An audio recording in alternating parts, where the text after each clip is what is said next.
안녕하십니까. 문광철의 약선사랑입니다. 오늘부터는 이 야기되게 하는 영양조리와 음식, 약선 진단학에 대해서 이제 공부를 해볼까 합니다. 그래서 오늘 첫 번째 시간으로 제1강 약선 진단의 이제 서문을 열게 되겠는데요. 오늘은 가볍게 이제 현대인의 생활 속에 이제 여러 건강에 관련된 속담과 그리고 이 식습관에 관련되어진 그런 속담들이 있게 되는데 이 속담과 식습관들을 이해하는 것이 그 시대의 또 음식 문화를 진단하는 방법이 되고 또 여기에서 그러한 그 환경, 그 식습관을 살펴볼 수 있다라고 하는 것 자체가 이제 그 식문화를 개선할 수 있는 어떤 방향점도 제시가 되어줄 수 있으리라고 생각합니다. 그래서 우리가 이제 음식을 건강하게 만들고 건강한 음식을 섭취하기 위해서는 이제 그 좋지 않는 식습관들 같은 경우는 이제 해결을 하고 가는 부분에 있어서 오늘 이 시간을 갖는다라고 하는 것은 의미가 있다고 생각을 합니다. 자, 그러면 지금부터 살펴보도록 하겠습니다.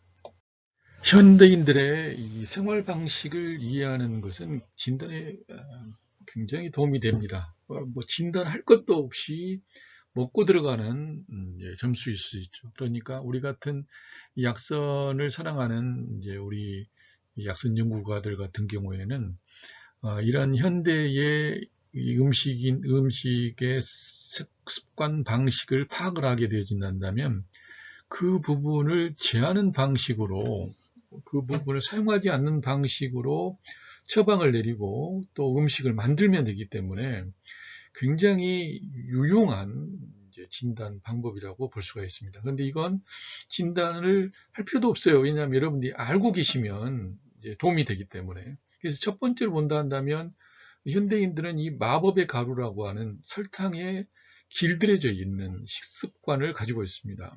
그래서 이 설탕이라고 하는 부분을 과다 섭취하고 있는 식습관을 갖고 있는 거죠. 그러면 안 봐도 여러분들이 물어보지 않더라도 엔간하면은 대부분의 사람들이 이 마법의 가루인 설탕에 길들여져 있다. 그러니까 이분에게 어떤 음식을 만들겠다. 그리고 어떤 음식을 만들어야 되겠다. 쉽게 되어진다면 바로 이 설탕을 줄이는 방법도 굉장히 중요한 거라고 볼 수가 있겠습니다. 음식을 만들기 위해서 사용하는 식재료 같은 경우에도 어느 정도 가공을 거친 식재료 같은 경우에는 거의 또 현대인들이 좋아하는 방식으로 가공을 하다 보니까 그 안에도 설탕이 다수 들어가 있는 경우들이 많이 있어요. 다량 들어가 있는 경우가 많이 있습니다. 그렇기 때문에 역시 가공되어 있는 식재료를 사용할 경우에는 또 역시 설탕을 들어가 있다라고 하는 것을 인정을 하고 더 적게 넣는다든지 하는 이런 자세가 필요하다고 생각이 됩니다. 그리고 두 번째는 현대인들이 사용하고 있는 식재료에 위험성이 내포되어 있을 수도 있는 이제 식재료가 사용되어지고 있다는 거예요. 그리고 그 식재료의 양이 눈에 보이지 않게 작용을 하고 있다 보니까 그렇게 조심하지 않고 사용을 하고 있는 상황이 바로 현대인의 생활 방식 속에서 살펴볼 수가 있습니다. 그게 대표적인 부분으로 이제 GMO와 유전자 조작 농산물로 이제 가공한 가공식품들이라든지 이 GMO를 기반으로 해서 만들어지고 있는 식용유라든지 이 첨가제들 같은 경우들이 다량 포함되어 있다라고 하는 부분이죠. 그리고 이 다량 포함되어 있어도 우리나라 같은 경우에서는 그 표기사항 자체가 의무가 아니기 때문에 상당히 찾아내는 부분이 다소 어렵습니다.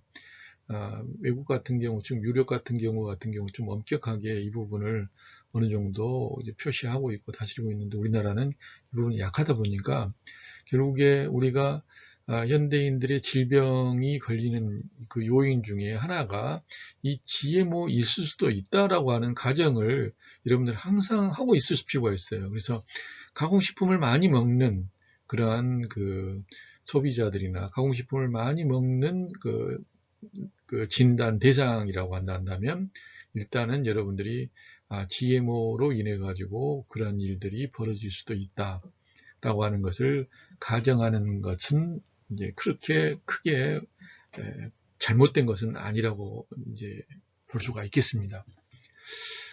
그리고 세 번째로 보게 되지면 이제 현대인들 같은 경우는 태아로부터 노인에 이르기까지 엄청난 스트레스를 받고 있는 사회생활에 놓여 있다. 그렇기 때문에 이 스트레스로 인해서 생겨나는 각종 질병, 사실은 지금 현재 이 스트레스에 관련된 부분의 기전이 이제 뇌과학에 발전되어지면서 굉장히 많이 밝혀지고 있거든요. 그 기전이. 그래서 모든 질병이 바로 이 스트레스하고 아주 밀접한 관련이 있다. 이게 몸과 마음이 뗄래야 뗄 수 없는 것처럼 스트레스와 질병과의 상관관계는 뗄래야 뗄 수가 없다. 그래서 스트레스를 엄청나게 받고 있기 때문에 스트레스를 풀어줄 수 있는 이제 그런 음식들도 우리가 반드시 생각을 해야 되고, 음식을 맛있게 만드는 것도 중요하지만 맛나게 먹을 수 있는 환경도 굉장히 중요하다, 이렇게 볼 수가 있겠습니다. 그리고 항상 우리는 이 몸과 마음을 따로 떨치고 생각해서는 안 된다는 거예요. 그래서 마음의 상태를 늘 주시할 필요가 있겠다. 음식을 만드는 부분에 있어서 그리고 진단하는 부분에 있어서 그 사람의 질병의 상태 모양만 그렇게 보는 것이 아니라 마음의 상태가 안정적인가 불안전한가 이런 부분도 살펴보는 것이 굉장히 의미 있는 진단이다라고 저는 생각을 합니다. 왜냐하면 현대인들의 생활 속에서 펼쳐지는 이 설탕이라든지 GMO라든지 그리고 이 GMO를 기반으로 하는 음식에 요술을 부리는 아주 식용유라든지 이 첨가제들 같은 경우들이 굉장히 폭넓게 저변을 깔고 있고 우리의 건강과 밀접한 관련을 갖고 있기 때문에 잘 살펴야 될 필요가 있다고 볼 수가 있겠습니다. 이 설탕이나 소금이나 이런 그 첨가제들이라든지 GMO라든지 스트레스라든지 이 마음의 상태를 놓치고 진단하는 것은 제가 볼 때는 그렇게 큰 의미가 없습니다. 이 부분을 오히려 깊이 있게 볼 줄 아는 그런 안목이 우리 약선인들에게는 더 필요하겠다, 이렇게 생각을 합니다. 그래서 우리의 식단에, 우리의 밥상에 과연 이 마법의 가루, 이 GMO, 그 다음에 이 스트레스, 이 마음의 상태가 어떤 식으로 연관관계를 갖고 있는지에 대한 부분을 파악하는 것도 아주 위대한 진단이다, 저는 이렇게 생각을 합니다. 진단의 전반적인 강의 내용을 살펴보도록 하겠습니다. 이 진단이라고 하면은 우리의 몸과 마음의 상태, 현재의 상태를 파악하는 것인데, 먼저는 이 속담으로 풀어보는 이 맛보기 진단을 먼저 보시고요. 그 다음에 현대인의 그 음식 생활 방식이 이제 어떠한지 그런 부분을 좀 살펴보게 되어지면 진단에 앞서서 많은 도움이 되리라고 생각합니다. 그리고 가장 첫 번째는 우리가 이제 망진에 대해서 볼 것이고, 이 망진은 망정신, 그리고 망은 본다는 이야기잖아요. 그리고 망색, 색깔을 보고, 오감을 보고, 그 다음에 혀를 보는 것이 바로 이제 망진이라고 볼 수 있겠습니다. 문진이라고 하는 부분은 이제 귀로 듣는 건데, 귀로 듣는 것이라고 한다면 소리가 되겠죠. 근데 소리뿐만 아니라 냄새도 역시 문진에 속하고, 또 이게 들을 문자 써가지고, 물을 문자를 써서 질문을 하는 것인데, 몸의 한열의 상태나 땀의 상태, 음식과 또 식욕에 관련된 부분, 대소변에 관련된 부분, 통증에 관련된 부분, 부인과 관련된 질문들을 하면서 진단하는 방법이 되겠습니다. 그리고 절진은 맥진과 안진으로 나누는데, 맥진은 여러분들이 잘 알고 계시듯이 진맥한다 할 때 그런 맥진을 이야기하고, 안진은 이제 두들기거나 누르는 방법을 통해서 통증을 찾아내고 그 통증의 경중을 파악을 하는 것이 바로 안진이라고 볼 수 있겠습니다. 그래서 이 맥진과 안진을 바로 절진이라고 이야기한다. 그래서 여러분들이 흔히 알고 있는 맥을 잡는 것은 절진이고, 얼굴만 봐도 이제 그 어떤 형세만 봐도 안다라고 하는 부분은 대부분 이제 망진을 이야기한다. 그리고 이제 이 망진과 문진과 이제 절진에는 속하지는 않지만은 체질적인 부분으로서 체질의 형세를 파악을 하는 것을 통해 가지고 하는 진단을 살펴볼까 합니다.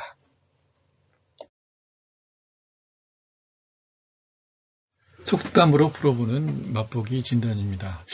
우리는 이 속담 속에서 그 은연중에 자기의 몸의 상태를 표현을 하는 것을 볼 수가 있거든요. 그리고 속담 속에 보게 되면 몸과 관련되어진, 건강에 관련되어진, 마음의 상태와 관련되어진 그러한 그 속담들이 굉장히 많이 있습니다. 그래서 여러분들이 무엇보다 진단을 한다고 하실 때 어떤 그 특별한 상황들을 늘 두고 특별한 시간에 뭔가를 진단하려고 하기보다 어떤 사람이 어떤 말들을 많이 쓰고 있는가, 이 부분도 역시 굉장히 중요하다고 볼 수가 있겠습니다.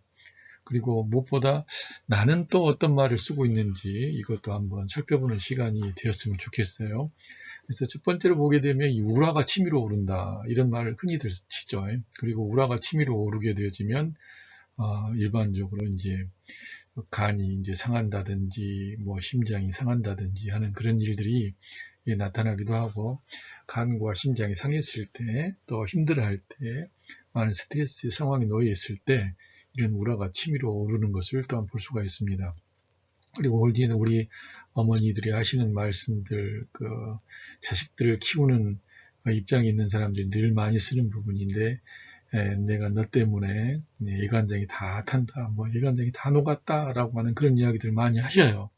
근데 실제로 보면은 이건 좀 살펴볼 필요가 있는 거죠. 과연 그 아이들이 내 예간장을 다 타게 있는가, 다 녹게 있는가, 아니면 나의 원함이, 내가 바라는 것들이, 나의 욕심이, 나의 집착이 바로 이 간장을 다 타게 했는가, 다 녹게 했는가, 이런 경우는 많이 숙고를 해봐야 될 필요가 있는 거겠죠. 그래서 예간장이 탄다, 예간장이 다 녹는다라고 하는 이런 그 어떤 상황들 같은 경우에는 우리의 장기로 봤을 때 간과 아주 밀접한 관련을 갖고 있는 것을 볼 수가 있습니다. 그리고 예간장이 다 타고 예간장이 녹으면 뭐 가만히 있나요? 화도 이제 화가 막 나고, 또 그냥 우라증 터지고 이제 하는 그런 것들까지 보이게 되어지는데, 그러다가 보면 이제 뒷골 잡는 이제 이런 일들, 네가 왜 거기서 나와 하는 뭐 이런 일들까지 이제 벌어지는 상황이 될 수가 있으리라고 생각합니다.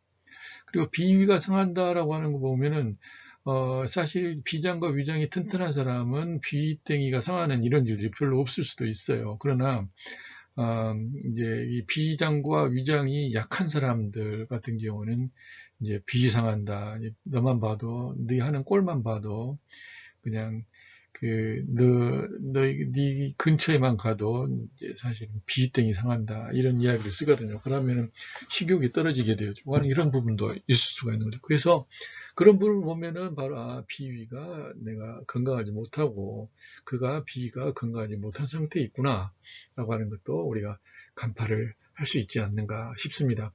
간이 콩알만해진다, 뭐 간땡이가 배 밖으로 튀어나왔다, 이런 같은 경우에도 이 간과 상당히 관계가 지어져 있고, 신경이 쓰인다라고 하는 부분 같은 경우는 이제 신경을 담당하고 있는, 정신을 담당하고 있는 바로 이제 심장과 관련해서 신경의 용어들이 같이 사용을 될 수 있겠고요. 유일하게 우리나라의 그 병명이라고 이야기를 하는 이 화병 같은 경우도 결국에는 심장과 밀접한 관련이 있다고 볼 수가 있겠습니다. 그래서 속담들 속에는 여러 속담이 있지만은 상습적으로 많이 사용되어지고 있는, 많이 쓰고 있는 그런 그 표현하고 있는 것들이 무엇인지를 보는 것도 하나의 진단이라고 볼 수가 있습니다. 왜냐하면 진단하는 사람은 마치 형사가 범인을 색출하듯이 모든 부분에 있어서 그 신경을 쓰고 있는 것이 바로 이제 진단의 하나의 방법이 될 수 있거든요. 그래서 돋보기로 뭐 세심하게 눈에 보이지 않는 것을 보는 것도 하나의 진단법이겠지만, 멀리 바라볼 수 있는, 널리 보이지 않는 그 산 너머에 있는 것도 볼 수 있는 이제 그런 눈들도, 그런 안목도 키워야 되기 때문에 이런 상황은 바로 속담으로 풀어보는 이 맛보기 진단이라고 표현을 했지만, 일상 속에서 진단을 해 나가자라고 하는 그런 바람으로 이렇게 여러분들에게 말씀을 드렸습니다. 화난다, 노한다, 뭐 이런 부분인데요. 이 화라고 하는 이 부분, 노라고 하는 이 부분은 이제 문자적으로 보았을 때는 위에 노비 노자에다가 마음 심자예요. 그래서 사실은 화를 낸다는 것은 노비의 마음, 주인의 마음이 아니라 노비의 마음일 때 화가 난다. 그렇게 볼 수도 있고, 또 하나는 뭐냐면 노비와 같은 마음으로 충실하게 우리 신체에 관련된, 우리 몸에 관련된 부분에서 일을 담당을 하고 있는 이 간이라고 하는 장기가 노비와 같은 마음으로 자기 자신을 낮추고 열심히 몸이 부스러지도록 일을 하지만, 그리고 활동을 하지만, 이게 이제 이 간이 무너지게 되어지면, 즉 노비와 같은 상태, 노비가 이제 화를 내게 되어지는 이런 상황이 벌어지게 되어지면, 이건 이제 그 신체적인 부분으로 사실 굉장히 이제 문제를 발생한다는 거거든요. 그러면 이 노비의 마음이라고, 노비가 화를 낸다 이렇게 본다고 봤을 때, 노비는 주인 앞에 화낼 자격이 없잖아요. 화를 안 냅니다. 화를 냈다가는 큰일 나니까. 그래서 화를 안 내고 있는데, 그래도 사람인지라 화를 낼 수가 있죠. 노비가 반란을 일으키고 혁명을 일으키고 밀란을 일으킬 수도 있는 상황이 벌어지게 되는데, 우리가 이런 경우는 일반적으로 더 이상 참다 못 참을 만한 상황이 벌어지게 되면 그런 일들이 벌어지죠. 그래서 예를 들어서 뭐 사랑하는 딸이 있었는데, 그 딸을 아주 노비로서 키워왔는데, 아주 다 늙은 노인 주인이 애지중지해서 키워놨던 딸내미를 뭐 첩으로 데려간다든지, 아니면은 어떻게 해보려고 하다가 그 딸을 손상을 입힌다든지 하게 되어지게 될 때, 노비는 이제 더 이상 이판사판 공사판이 돼서 도저히 참을 수가 없다. 그래서 밀란을 일으키고 그냥 어떤 정신적인 자기 표현을 하거든요. 그런데 그 자기 표현이 나타나는 것이 바로 이 노다라고 이야기를 할 수도 있는 겁니다. 그리고 실제로 우리의 장기 같은 경우도, 간 같은 경우는 70%, 80%가 무너지기 전까지 묵묵히 자기의 일들만 하다가 정말 이제 자기 몸을 더 생각을 해주지 않을 정도의 상황이 벌어지게 되면, 이제 간이 나 이제 더 이상 뭔 일을 못하겠어 하고 이제 몸에 이제 어떤 특이한 증상들을 보이기 시작하는데, 이제 그게 바로 이제 간의 증상이다 이렇게 보는 거죠. 근데 이제 간이 나쁘게 되어지게 되면 이제 화도 잘 내는 것이고, 또 화를 자주 내다 보면 간도 역시 또 상하게 되어지는 이런 관련이 되는데, 그러면 이제 화를 내서 간이 나빠졌을까, 아니면 간이 나빠져서 화를 냈을까? 저는 이제 당연히 화를 내다 보니까 간이 나빠졌다 이렇게 보고, 그런 상황에서 다시 간이 또 이 화와 관련이 있다라고는 이제 생각을 하지만, 간이 나빠졌기 때문에 화를 낸다라고 하는 부분에는 이제 후차적인 부분이라고 저는 생각을 합니다. 근데 이제 우리 황제내경에서도 보게 되지만, 폭로상간이라고 해가지고 이 폭발적으로 지나치게 화를 내게 되지면 간을 상하게 한다, 이제 이렇게 이야기를 하고 있거든요. 그리고 또 이 화를 내게 되어지게 되면 기가 위로 올라간다라고 이야기했어요. 그래서 우리가 뒷골을 딱 잡는 이런 부분들 같은 경우는 화를 내게 되어지면 이제 기가 위로 올라가기 때문에 이렇게 뒷목을 잡는 그런 일들이 벌어진다고 볼 수가 있겠습니다. 자, 우리가 장사각설에서도 봤듯이 이제 이 기쁠희의 마음의 상태, 정서적인 상태는 바로 심장과 관련되어진다고 여러분들이 앞에서도 우리가 공부를 했습니다. 그런데 이제 이 심장이 기쁨에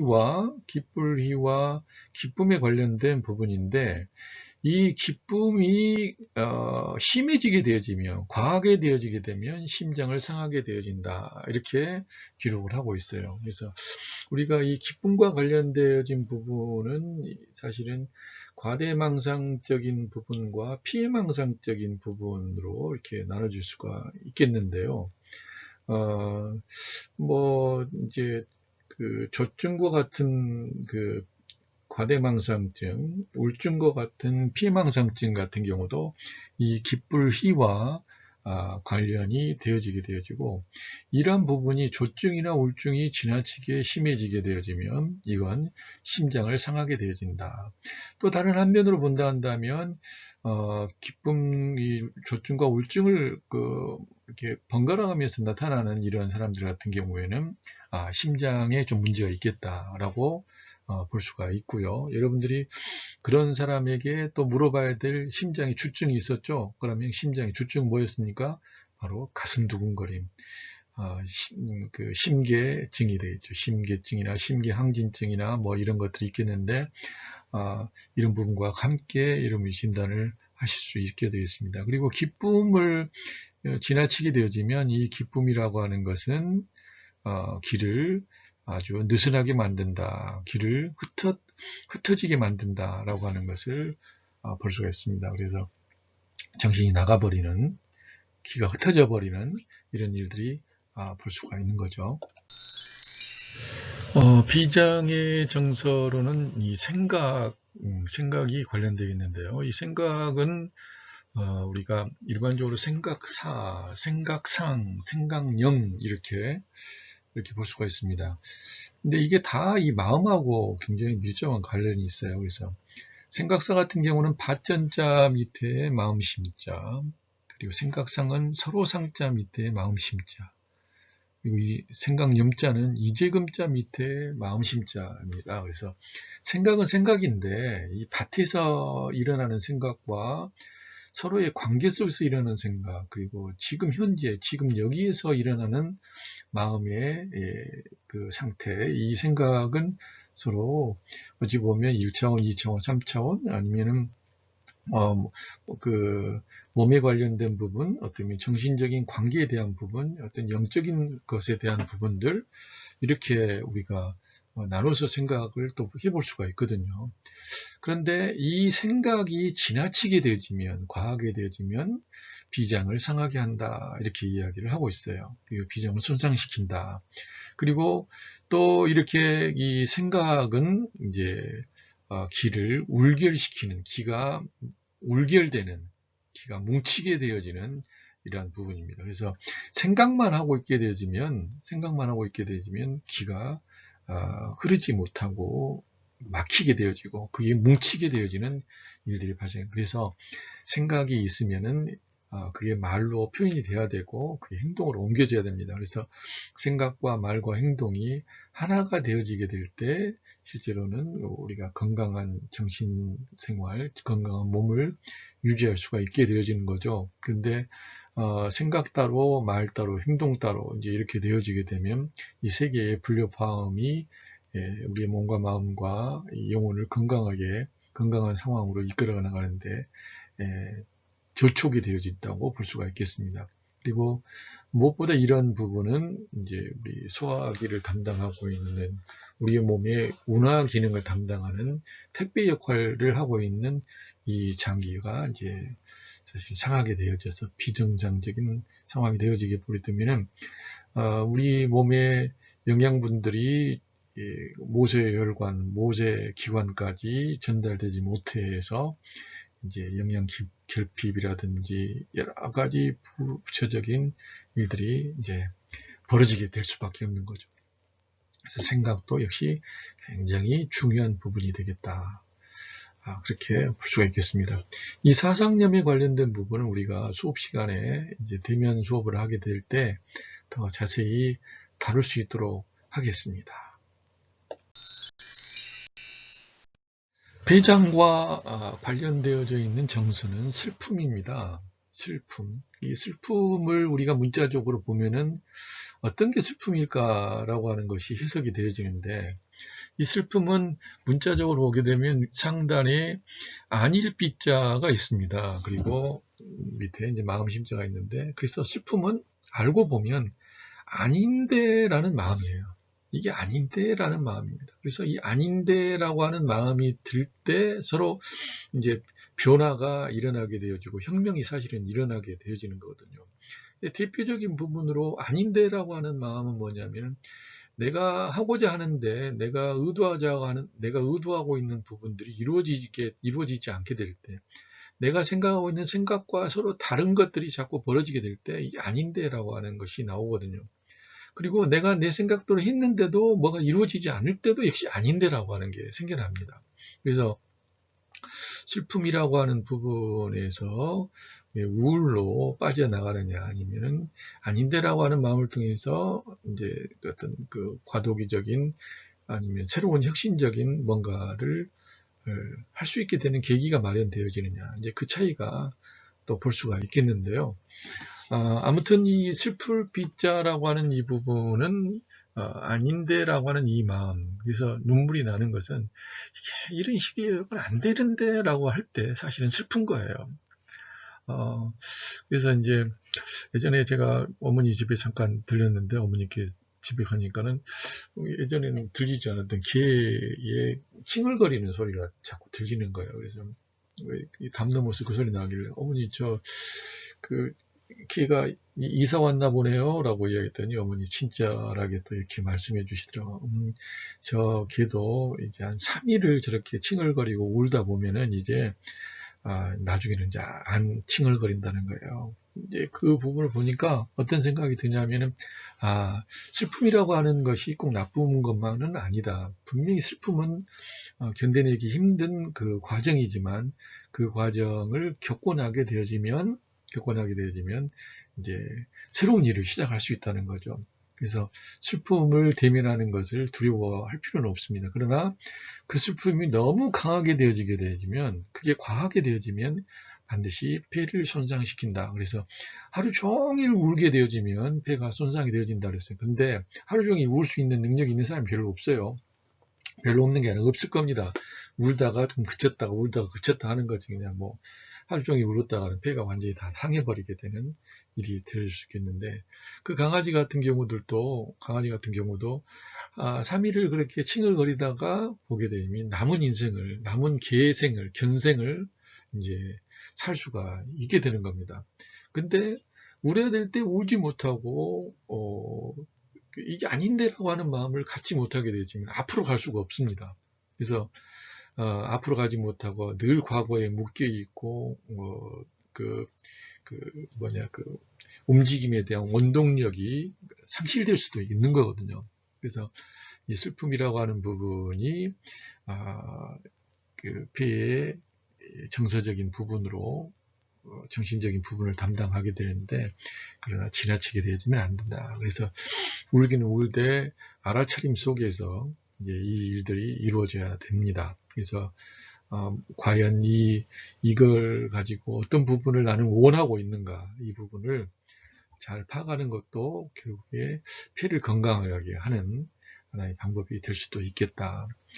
그래서 슬픔이 지나치게 되어지면 폐를 상하게 되어지는데, 또 이 폐를 손상시키게 되어지는 이 원인 자체가, 슬픔이라고 하는 것 자체가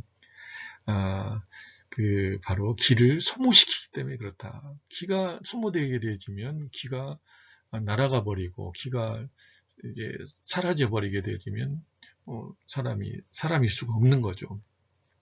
그러나 적당한 이 슬픔은 새로운 것을 시도할 수 있는, 현재에 안주하지 않고 새로운 종역의 길에 들어설 수 있는 굉장한 밑거름이다라고 하는 것을 아셔야 될 것 같습니다. 근심도 이 폐장의 정서의 한 부분이 되겠는데요. 이 근심이 지나치게 되면 또 역시 폐를 손상시키게 되어집니다. 그리고 이 근심이라고 하는 것 같은 경우에는 기를 위로 올리지 않고 기를 밑으로 떨어지게 만드는, 기를 내리게 하는 그런 부분이 있다, 이렇게 볼 수 있습니다. 공포는 신장의 기본적인 정서가 되겠습니다. 근데 이 공이라고 하는 부분은 뭔가를 묶고 다지고 볶고 세우고 하는 거기에 관련된 마음이 바로 이제 이 공입니다. 그런데 이게 공포가 되어질 때, 두려움이 될 때, 이제 어떤 형태가 됐을 때 이제 두려워지냐, 이제 묶고 다지고 볶고 세우는 이러한 일들이 이제 잘 이루어지지 않을 때 생겨나는 마음이 바로 이제 공포가 아닌가, 저는 그렇게 생각합니다. 왜냐하면 신장은 선천적인 그 장기이지만 후천적인 자양을 통해서 이제 계속 그 신장이 정상적인 활동을 하고 다른 장기들도 정상적인 활동을 할 수 있도록 돕는 작용을 하는데, 이 정상적인 활동을 하는 이 부분 자체가 선천적인 부분도 있지만 후천적인 자양을 통해서 더 이제 능수능란하게 이제 이루어진다고 보겠거든요. 근데 이제 후천적인 자양이 이루어지기 위해서는 신장 자체로서의 후천적인 자양도 중요하지만 각각의 장기에서 쓰고 남은 여분의 정력들, 정기를 신장에 다시 저장이 되어지는 거거든요. 근데 이 부분이 이루어지지 않게 될 때 뭔가를 세울 수 없고 뭔가를 다질 수 없고 뭔가를 묶어낼 수 없는, 뭔가를 다져낼 수 없는 일들이 벌어지게 될 때 이때로 이제 공포가 형성되는 것이 아닌가, 우울이나 두려움이나 이러한 공포들이 만들어지는 것이 아닌가, 염려와 같은 이러한 부분이 그러한 것들이 이루어지지 않게 될 때 생겨나는 것이 아닌가, 이렇게 생각합니다. 아무튼 이 공이라고 하는 부분이 지나치게 되어지게 되면 바로 신장을 상하게 된다. 너무 고집하고 너무 다지고 너무 묶어 놓으려고 하고 너무 강박적인 부분에 사로잡히게 되는 이 마음이 지속되게 되면 신장을 상하게 할 수 있다. 그 이유는 뭐냐면 이 공이라고 하는 부분은 결국에 기를 밑으로 떨어지게 한다, 무너지게 만든다, 무너져 내리게 만든다라고 하는 그런 특성을 지니고 있기 때문에 그렇다고 볼 수가 있습니다. 그래서 너무 지나치게 강박적으로 뭔가에 빠져 있다든지 이런 부분은 신장의 상황에서도 결코 좋은 상황이 아니다.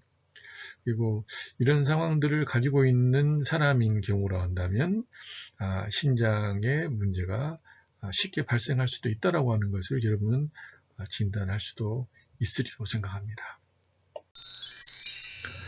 놀라는 이 부분도 역시 이제 신장의 정서라고 볼 수가 있겠는데요. 이게 깜짝 놀라게 될 만한 일들이 벌어진다든지 놀라는 이 상황들은 신장을 손상시킬 수가 있다.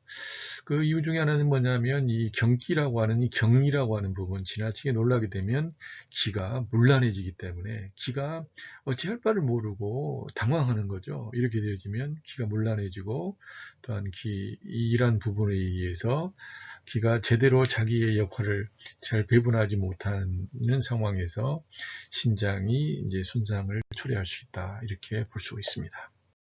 이렇게 우리가 현대인의 음식 문화, 현대인의 생활 속에서 볼 수 있는 진단 방법들과 그 다음에 이제 정신적인 이 상황을 보면서 진단할 수 있는 부분을 지금까지 좀 살펴보았습니다. 앞으로는 이제 진찰의 진단에 이제 본격적으로 돌입을 하게 될 텐데, 미리 잠깐 본다고 한다면 우리가 진단한다라고 하는 부분은 바로 4가지의 방법을 통해서 진단한다. 그래서 사진이라고 이야기를 하는데요. 먼저 망진과 문진과 절진, 이 4가지로 나누게 되어지고, 망진에서는 환자를 보면서 진단하는 방법이고, 문진은 소리를 듣거나 냄새를 맡아서 진단하는 방법, 그 문진은 묻고 대답하는 방법을 통해서 진단하는 방법, 그 다음에 절진은 환자의 몸에 손을 대서 접촉을 통해서 진단하는 방법을 바로 이 사진이라고 이야기를 하게 되겠습니다. 그래서 오늘은 이렇게 생활 방식이나 그리고 음식 문화들을 통해서 잠깐 개괄적으로 우리가 살펴봤는데, 무엇보다 이 기초적인 부분이지만 이러한 진단 방법은 우리가 꾸준히 보는 안목을 통해서 이제 길러나가야 될 부분이 아닌가 싶습니다. 감사합니다.